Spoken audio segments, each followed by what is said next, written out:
The Justice Secretary Dominic Raab says it was quite wrong for the European Court of Human Rights to exercise its power and intervene with the plan to take asylum seekers from the UK to Rwanda. The court has told ministers that flights could be grounded for around a year as legal challenges are processed. But in response, a report, the Home Secretary, Priti Patel, is now considering Britain's funding for the United Nations High Commissioner for Refugees. Let's turn to the Director at the Centre for Migration and Economic Prosperity, Stephen Woolfe, who joins us now. And Stephen, it's worth pointing out, is a former barrister, so a lot of the legal complexities to him are familiar. Stephen, welcome to you. Can we start with this point about the UNHCR? You may know, I'm sure you know more than me, but I think we, as British taxpayers, give the UNHCR, UN agency, about 50 million quid a year. And for some people, that's going to stick in their craw today, because the UNHCR have been one of the, not the decisive voice, but they've been one of the many voices raised against government policy, and they've helped drive through some of the legal activity as well. You can understand why Priti Patel says, why on earth are we funding you? Absolutely, but they're not just the only ones. We also know now that the charities too are receiving masses of funding from both national government and from your local authorities. And I think the British public are getting really fed up with it. Of course, it's important to recognise that there are really major issues about asylum and migration across the globe. And the purpose of funding the UNHCR was to enable them to be able to alleviate the poverty and pain that those people are going through. What it didn't expect was for them to turn on one of its own members and use the funding that they provide to prevent them having a proper immigration policy that's been approved by the High Courts and our own Supreme Court. And that is why this is entirely wrong, that the UNHCR should have involved itself, and why it's entirely right that Priti Patel now should be considering how we fund that organisation from our own taxpayers. Yeah, I mean, Stephen, do you think it tells us something about the microclimate, the cultural microclimate, that people in this sector work within, that somebody, presumably pretty high up at the UNHCR, thought this was OK? It is very clear that there is an immigration industry, and that their key focus and their key strategy is to allow as many migrants, wherever they are and for whatever reason, to enter into those Western countries of America, the Canada, the United Kingdom, the European nations that we're seeing large numbers enter.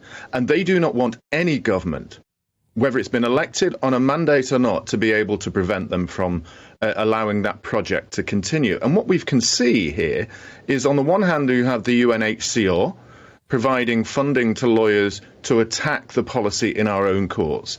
But we also have an unnamed judge issuing an Article 8 injunction in the European Court of Human Rights in Strasbourg, undertaking the same thing.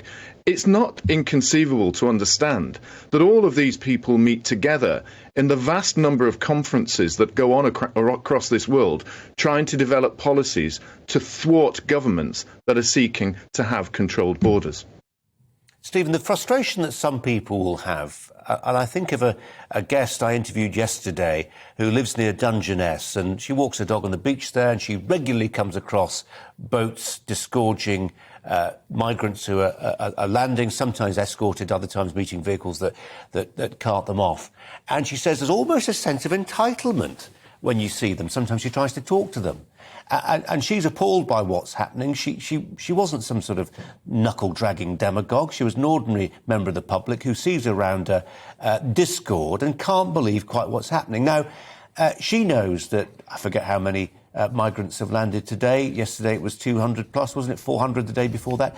We're way beyond 10,000 for the year. The numbers are doubling, if not tripling, every year. The point about this legal action was it put people like our guests from Dungeness back in the headlines. This was back on the agenda as a political topic. It'll go away now. No, I think this is going to remain itself as a really strident and important issue. People are seeing the numbers increase. They're seeing them coming into their communities. And for them, it has a real impact. And on times when they're incredibly struggling to pay their own gas bills and electricity bills, fund food, and we see food banks rising, they're going to ask the question of, why is the government not really succeeding in this policy? And why do they feel that the government is just not capable of being able to push this through? Now, the government has to face it, and I spoke to a number of MPs yesterday. I spoke to people involved in the Home Office. They're fully aware now that they're on a huge fight on their hands, and that they need to have a really important strategy to remove ourselves from the Human Rights Act here in this country, then to remove ourselves from the European Court of Human Rights. And we already see the fight back from what I call the professional, managerial, political left-wing class of London in particular, who are trying to say, well, why don't we blend our own Bill of Rights, Mr. Raab, and allow ourselves to have some control by the ECHR? The British public are not going to accept that. They know that these laws, undertaken by a foreign court, under our own agreements, need to go so that we can enact these policies. Otherwise, I think they're just going to vote with their feet and either not turn up at the elections or allow the Labour Party in. Stephen Woolfe, as ever. Stephen, thanks very much indeed. Cathy Gingell is my studio guest for the show today. Cathy. Well, it's ridiculous. It's a sort of circular thing. We're a magnet because of our very generous welfare benefits. We're a magnet because we're escorting them across the channel. We're a magnet because they don't ever get deported. So we're basically building and creating demand all the time. And the shocking thing is about the whole human rights law culture, and there are chambers devoted to human rights, as you know, across the legal area of London, is that these people are actually benefiting from their thriving off a criminal trafficking industry. And it really is quite shocking. Of course, they would deny that and say... They're called human rights lawyers, but each individual case they take up wrecks the project, basically, as we've seen with Miranda. It finally trickled down to 7 people. And it's a farce. It is indeed a farce. Do you have sympathy for Priti Patel in this sense, that she knows that this was always going to run into trouble with the human rights lawyers, but there are people in her own department at the Home Office who are briefing the papers saying this is a cruel policy? I do have sympathy with her, but I think this has been a long time coming. I'm quite closely in touch with a migration watch run by Al Mehmet,